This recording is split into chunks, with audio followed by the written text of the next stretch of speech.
So guys, today back from a video on the channel. Today we're here for the Newcastle United versus Aston Villa preview. Another big game coming up for Newcastle. Obviously in this video we'll look at Aston Villa, look at Newcastle, speak a little bit more about that Everton game and speak a little bit more about Aston Villa, their signing, Steven Gerrard and much more in this video. Make sure to leave a like, subscribe to the channel if you haven't already, follow the links in the description to the socials and whatnot. It would mean a lot if you could do so, and if you're going to subscribe, turn them notifications on. Anyways boys, let's get into it now. We'll start off by looking at Aston Villa. So then, Aston Villa have been a big speaking point at the minute in the Premier League and whatnot for a lot of for good reasons, rather than negative reasons. Villa over the last couple of, say, probably 5 years have had a lot of negative stuff put on them. Have been them being in the Championship, not doing good enough and whatnot. Obviously, then the selling of big players, but then now they're looking back to their best, and Steven Gerrard's done an incredible job so far at the helm at obviously Aston Villa. Look at their last 3 games: a draw against Man United, I think they were 2-0 down as well. You beat Everton away, which obviously we've both beat Everton, but and then drew last night 3-3 against Leeds, which I actually said that most ideal situation for Newcastle in that game is for Aston Villa to be winning 2-0 and Leeds to come back 2-2. That's what I said.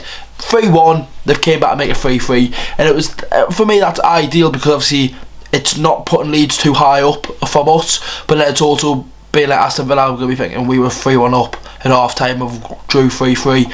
I actually watched the highlights of that game. Some players were incredible. Jacob Ramsey is becoming a talent, not just a player who came in and done a little bit like some of the youngsters, maybe at Everton or whatever. Some of the youngsters in the Premier League that have just been there and done it a little bit.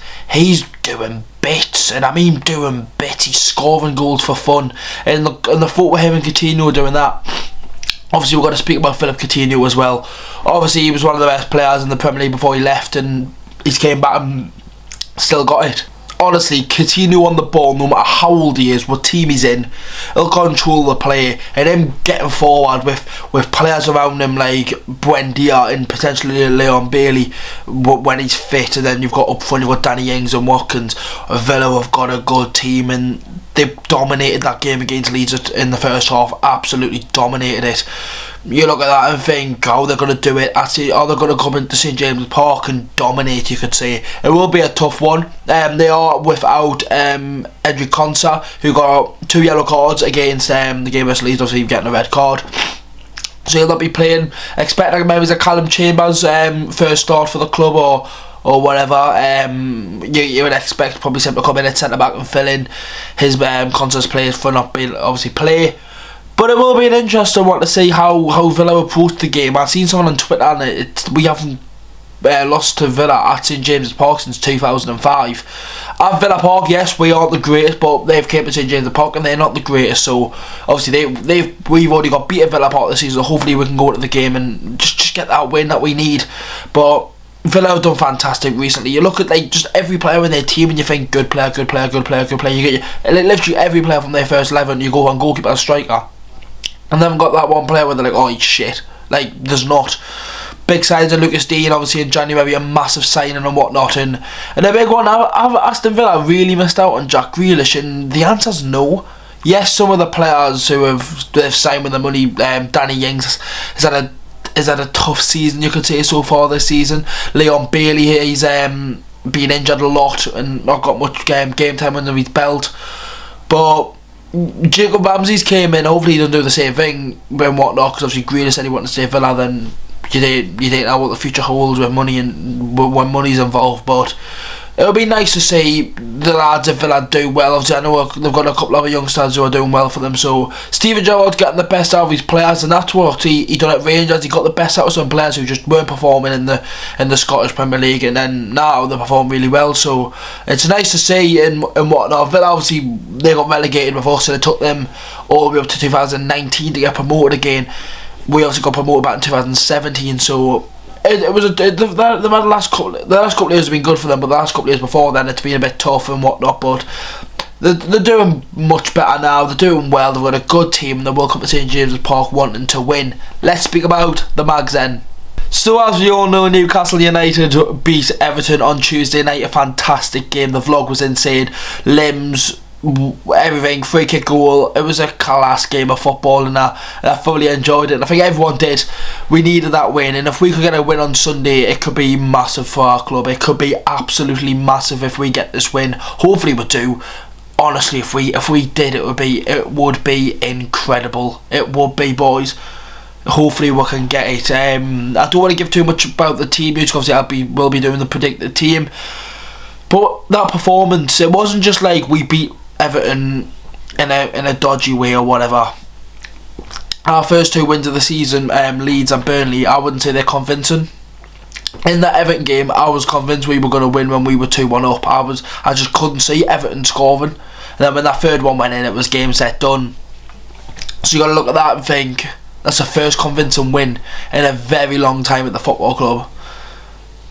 We need to keep it up. If we got 3 wins in a row, it would be massive. It would send us above Everton, depending if they win, lose or draw on the weekend or whatever. It would take us above them. It would bring us closer to Leeds. It would bring us closer to Brentford, who obviously loads of people have had their thoughts on Brentford, and we could be up there with them if we beat Aston Villa. So for yet again, is it a must win? I mean, I did say I would take 4 points out of the next 2 games, Everton and Villa. If we could get 6 points, or then even if we got 9 points from Leeds away, Everton, and then Aston Villa at home, you would obviously take that to maximum points, but you would definitely take that at the start of the season. If this all went, you would get 9 points out of these games. You go, I definitely take that, but. We've just got to keep it up. We've got to keep our form, but we've got to keep the mindset up and keep going away and just keep going. That's all we've got to do. Keep going and give everything for the fans, and we'll do our bit. With no doubt, we'll sit there and scream at you, shout at you, chant at you all night. If it meant we would get 3 points and help you out, we'll do it. Of course we would. We're the fucking mags, man. But it will be obviously a tough game.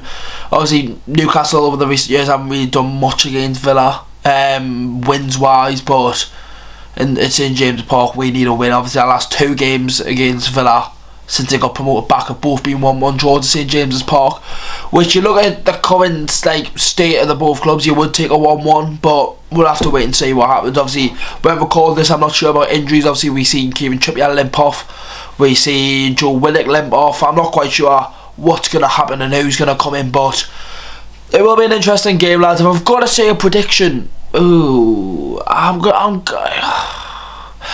go with a 1-1. I'm gonna sit on the fence a little bit. I think Villa are doing well, obviously we're doing well at the minute. I think a 1-1's a safe prediction, but you never know. Hopefully we can win, and that's the end of the preview, boys.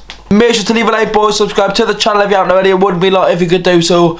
Massive game on Sunday. The vlog will be out like always on the Sunday, so make sure to subscribe to the channel. We've got the Predator team going out tomorrow, so make sure to subscribe and turn the notifications on to see that video. Anyways, boys, I'll see you in the next one. See you over the game on Sunday in the Predator team tomorrow. How are the lads?